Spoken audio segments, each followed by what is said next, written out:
Hello, everyone. This is the CrimsonCure, welcoming you to the Crimson Tower, a place where we keep a feminine foot on the neck of the gynocracy, feminism, and black male misandry. So go ahead, pull up a chair, stay a while, and listen. Hey, and welcome to the CrimsonCure channel. We're going to go ahead and get right on into the topic, but first, a word from our sponsor. This is A-Game, fast-acting, long-lasting, with no side effects. Hello, everyone, and welcome to the CrimsonCure channel. I am, of course, your host, the CrimsonCure. And as usual, we're just going to jump right into the topic. So you guys see the title, What's Your Body Count? What's your body count, sis? Now, generally, we get this type of question sometimes when you're a woman out on the dating scene. You might be talking to a couple of guys. It may not even be very long or anything truly involved. You've gone on maybe your first or second meetup. There's been no discussion of a relationship. There hasn't been one promised. There hasn't been one even alluded to. But sometimes along with those getting to know you questions, what do you like to do? Where do you go? What do you do for fun? What do you do for work? You'll get sometimes, what's your body count? Or a question that alludes to that. And it's like, huh? My body count. So yeah. Your body count. Now, before I actually get into that, if you're familiar with my channel, and if you're not, you need to go ahead and subscribe because there's awesome content on this channel, trust me. But if you're familiar with me and my channel, then you're also familiar with my stances about promiscuity and women. And I don't believe in it. I don't believe that women should be just sexually liberated or, promiscuous and all of these sorts of things, because I do believe that for women and for men too, to a certain extent, excessive promiscuity is a problem. It can damage who you are as a woman. It damages what I call the vessel of the woman, which is the inner woman. Okay. Because we are vessels, we do take in the energy of the men. And we will take the energy of all the men that we sleep with. Okay, so if you sleep with a lot of men, that's a lot of energy that you intake within yourself, in your physical body and in your spiritual self. And that can be very problematic for women. So I always advocate that women have modesty and chastity and some discipline sexually. But aside from that, let's get back to the body count question. Now, the first issue with the body count question is that, ladies, there's no right answer to this question. If you get this question, just know that there's no answer that you're going to give that's going to be right. Because if you say your body count is low, you're not going to be believed. Okay? If you say your body count is high, then your value as a woman is going to be judged solely by your sexual market value, which is only 1/5 of the categories of value that you really should be judged by. And let's just say another thing. Because there's no right answer to this question, because when I was a virgin and said I was a virgin, I wasn't believed. And I was like 16 or 17 years old. And they're like, are you a virgin? Yeah. No, you're not. Okay, so that has never been believed. And I definitely was a virgin. So it was like, well, how many dudes have you given top to? And it's like, nobody. Like, I'm an honest to goodness virgin. I haven't, I'm kind of scared actually. No, you not. And so even as teenagers, they don't believe that. And definitely as grown men, they don't believe it. And especially if you're grown, which if you're on the dating scene, you're grown. There's no good answer to this question. Whether you're being upfront and honest or you're being deceitful and trying to downplay, there is no right answer to this question. So because there's no right answer to this question, I don't advise really answering that question unless it's for serious inquiries only. And by serious inquiry, I mean you're talking to a man that has already defined a relationship with you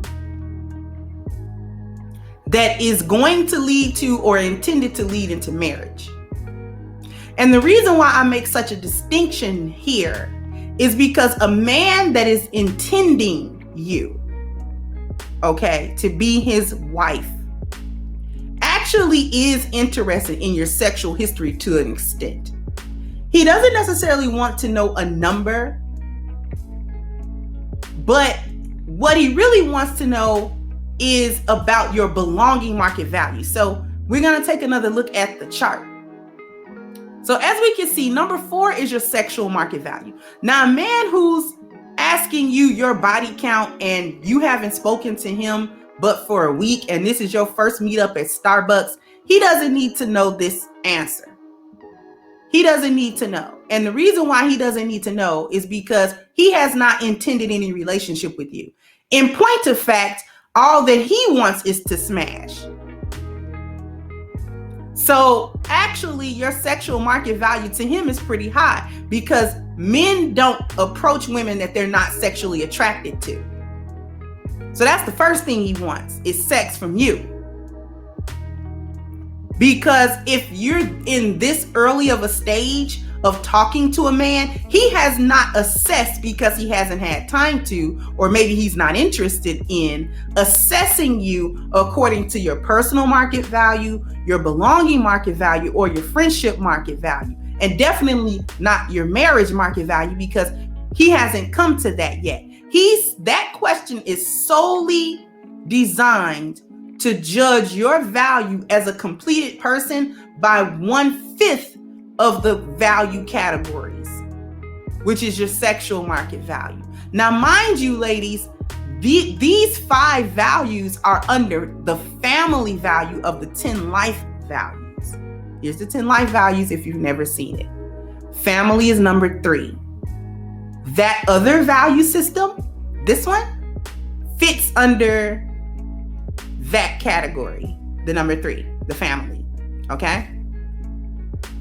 So I want you guys to get familiar with this stuff, all right? Because I'm trying to set you up with some visuals so I'm just not, speaking gibberish words to you, okay? So when we take a look at this chart, we're looking at the sexual market value. And as you can see, it's a really small dot because it's only 1/5, right?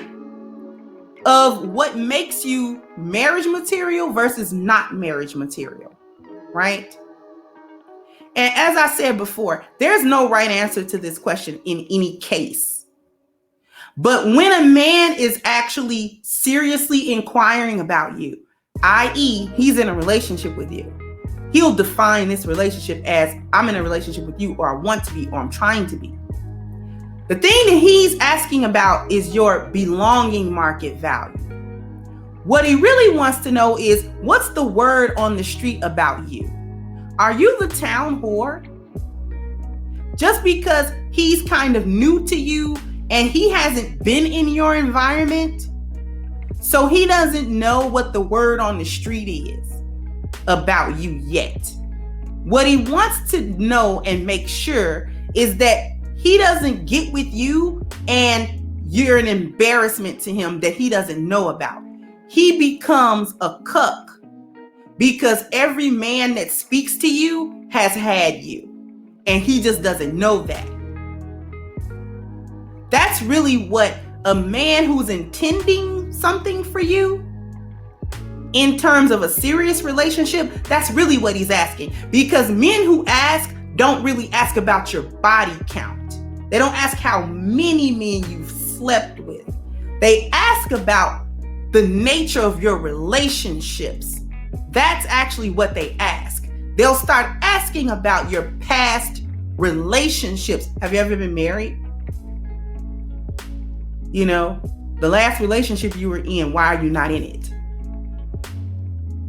And when there's a serious inquiry, that's when you answer the question. And you answer it truthfully and honestly and upfront, right? Because this is a man who has a serious inquiry. He's not just trying to judge you based solely on your sexual market value. He's actually trying to evaluate your belonging market value also. Because what's your belonging market value? Your belonging market value can be thought of really as your reputation in the circles you run in, the places you frequent, the people who encounter you, from friends to families to just people out in the world, the people who are at your favorite grocery store or, you know, the hairdresser you always go to. Like, what's the word on the street about you? How do people actually perceive you? Right? That's like your belonging market value. And when a man is really asking you, that's what he's really asking you about. How are people really regarding you? And in particular, how are you regarded in terms of your relations with men? Right? So if you've got a lot of male friends, are these just your friends, associates because of work or because of whatever? Or are these all men that have had you? Because if all of the men that you talk to and encounter and are your friends are really just your past sex partners, I don't think I really want to deal with you. Because you can't represent me. I can't be in this circle with you and every dude is looking at me like I had her too, bruh. You know, like he doesn't want to be embarrassed. He doesn't want to be put in a position because of your past histories with men. He doesn't want to be put in a bad or awkward or stupid position with you because of that. Right? So let's say I dated a guy and then me and that guy broke up. And then a month later, 6 months later, a year later, I date another guy. Let's say those two might run into each other somehow.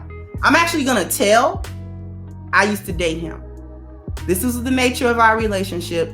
This is why we broke up. Just so you know. Just so you're not hearing that from somewhere else. Right? Because I don't have anything to hide. Me and that guy aren't seeing each other anymore. That relationship's over. But I'm telling you, because you're newly into this space, you might actually run into that. Somebody might say it. And I don't want it to seem as though I was trying to hide it. And that's why I didn't say it. You heard it here first. Right? But when it's a situation where a guy is just arbitrarily asking that, and this is your first time meeting up with him, like I said, at a Starbucks, he doesn't need that question answered. Because 9 times out of 10, he doesn't intend to have any relationship with you anyway. So if he's not intending to have any type of serious relationship with you, it's really none of his business what you've been doing before him. Because it's certainly not your business what he's been doing before you. So the question really doesn't even make sense unless a serious relationship is being embarked upon. Then these other values come into play because now he's vetting you according to these values. He's vetting your personal market value. He's vetting your belonging market value. He's vetting your friendship market value. And yes, he's vetting your sexual market value also. Because the purpose of vetting in the first place is to make sure I'm not caught blindsided by whatever just because I didn't do my due diligence as a man trying to vet a woman. Right? So I'm not here to say that your sexual market value doesn't play a part. It does play. Actually, it plays kind of an important part, but it's in conjunction with all of these other things. So in short, just to wrap this up, sis, don't answer that question if there's no relationship.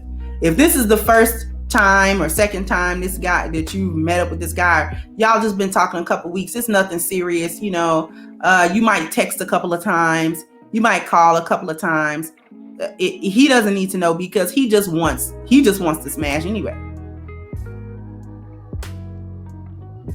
Right? So what difference does it make what your sexual history has been, unless we're talking about STIs, or we're talking about the last time you got a checkup? Do you have anything? That's a relevant question, especially if you're gonna be, getting intimate. That's actually a valid set of questions. You should answer that question, preferably with a bill of health in black and white. Okay? Saying that you're clean and you don't have anything. All right? So nobody's surprising anybody with no packages. Okay? Packages that no one wants and no one can return. All right? All right. So that's all I got for you ladies. Sound off in the comment section. Are you answering this question? How does this question make you feel? And have you ever really encountered it? And when you did encounter it, did you answer it? I'm just going to throw my hat in. I answer that question on Serious Inquiries. There's a man and we're talking about a committed relationship. I will answer that question truthfully. I will answer that question. I will answer sexual history questions because it's a serious inquiry. He's vetting. He needs to know this information. Now, am I going to be vulgar and go into every detail with this? No. But I am going to let him know I was married before. I'm widowed. I did date. I'm going to say that. I'm going to say that. Because let's face it, I'm 43 years old. We're not virgins anymore. All right. I've been with a man. You know that already. So we're not going to play like, we're not going to do that. We're not going to play that game. Right? So just be honest. Because there's really no sense in really hiding it. Because if you got to hide it, then you're probably ashamed of it. And if you're ashamed of it, then you know it was wrong. Right? But you can't take it back, though. You can't undo the guys that you did. But anyway, that's almost another conversation. So I want the ladies and the guys to sound off. Do you ask this question? And why do you ask the question when obviously you're not going to believe whatever the answer is? Okay. All right. So with that being said, I'm going to sign off and I'll catch you guys on the next one. Bye-bye, Crimsonites. Hey guys, please like, share, and subscribe to the channel and hit the notification bell. And if you've got more to say on the topic, leave a comment down below. Also, don't forget to support our sponsor who so graciously supports this channel by clicking the description box and the link for A-Game at agameherbal.com. You can go ahead and get a 10% discount off of your next purchase using the code Kendra10. This has been yet another CrimsonCure production, and I'll catch you guys on the next one.